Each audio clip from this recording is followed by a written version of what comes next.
সম্মানিত ভাইরা, আলী হাসান ওসামা বাগেরহাটের মাহফিলটা করতে না পারায় তিনি এবার খালেদ সাইফুল্লাহ আইবিকে বলতেছেন যে মাহফিল বন্ধ করা কাফেরের কাজ, সুতরাং খালেদ সাইফুল্লাহ আইবি তাই করলো।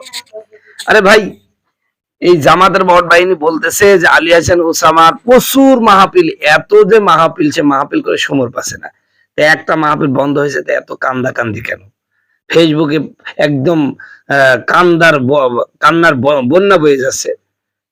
মাহফিল বন্ধ বন্ধ করা যদি কাফেরের কাজ হয়, খালেদ সাইফুল্লাহ আইবি তাই হয়, তাহলে এই যে আপনারে আপনার জামাত ইসলাম তো বিভিন্ন জায়গায় মাহফিল বন্ধ করছে। হাফিজুর রহমান সিদ্দিকীর ওয়াজ মাহফিল বন্ধ করে দিল পিরোজপুরে।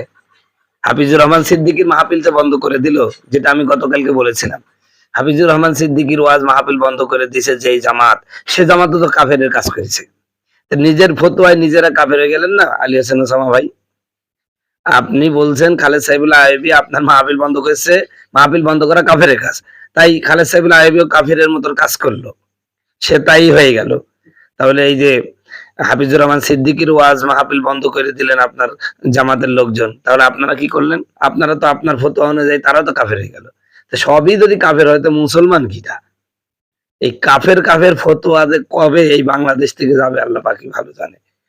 আরে ভাই, অমুসলিম যারা, ইসলাম বিদ্বেষী যারা, তাদের কাছে তো এই কে শিয়া, কে সুন্নি, কে ওয়াহাবি, কে লামাজাবি আর কে হানাফি, কে সাফি মাজাবি, কে মালিকি মাজাবি, কে মাজার পূজারি আর কে মাজার পূজারি না, কে শিয়া কে সুন্নি, এই পার্থক্য নাই। তারা দেখে টুপিওয়ালা কোন শালা, টুপিওয়ালা হলে ধরি বাড়াও। এটাই হচ্ছে কাফেরদের এবং অমুসলিম এবং ইসলাম বিদ্বেষীদের নজরিয়া। আর আমরা আছি পরস্পরে কে কাফের হয়ে গেল, কে মুসলমান থাকলো। আরে ভাই, কে মুসলমান কে কাফের এই ঠিকাদারি আপনাকে দেওয়া হয়েছে? এই ঠিকাদারি তো আপনাকে দেওয়া হয়নি। এই ঠিকাদারি আপনাকে কে দিল? এত ঠেলাঠেলি কেন?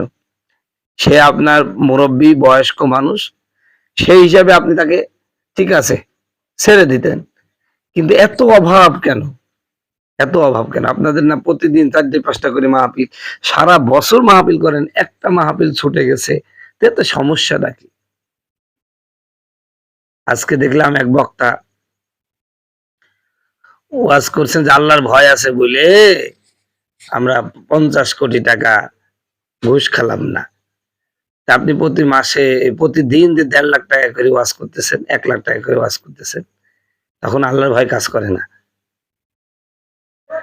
আসলে আমরা জনগণ হয়ে গেছি বোকা সুগা, যেটা বুঝাবেন আমরা সেটাই বুঝছি। তো যাই হোক, আমি চাই মতাদর্শের ভিন্নতা থাকতে পারে, কেউ কারো মাহফিল বন্ধ না করে। এই মাহফিল বন্ধ করার এই যে রীতি, এটা তো ছিল আওয়ামী লীগের, সেটা থেকে বিএনপি আসলো, বিএনপি থেকে আবার জামাত করলো, জামাত থেকে এবার আমাদের কমি আলেমরা শুরু করলো। তাহলে কেউ কাউছে তো কমা না, আওয়ামী লীগকে তেলে লাভটা হলো কি? আমরা তো সে একই জায়গায় আছি। তো যাই হোক, আমি অনুরোধ করব যে এই যে আলী হাসান ওসামা যে ফতোয়া দিয়েছেন, ডেলিভারি দিয়েছেন, এটা তার নির্বুদ্ধিতা এবং তার এলেমের অগভীরতার কারণেই এরকম ফতোয়া তিনি জারি করেছেন।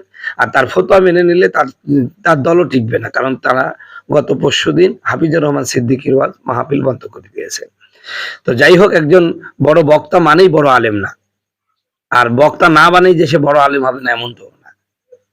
আমার দেশে বক্তা অনুযায়ী আলেম মাপা হয়, এটা সম্পূর্ণভাবে অজ্ঞতা। অতএব কোন আলেম কি বললো, এসব ফতোয়াবাজি থেকে আমরা দূরত্ব বজায় রেখে চলবো। আর এখনকার সাধারণ মানুষের প্রতি আমার নসিহত থাকবে যে যে সমস্ত হুজুরা কিলাকিলি করে, তাদের থেকে 100 হাত দূরে থাকুন, তাহলে আপনি নাজাত পাবেন। আর ওদের সাথে যদি আপনিও কিলাকালিতে ব্যস্ত হয়ে যান, তাহলে ওরা যেখানে যাবে আপনারও সেখানে যাবেন, এটা মনে রাখবেন।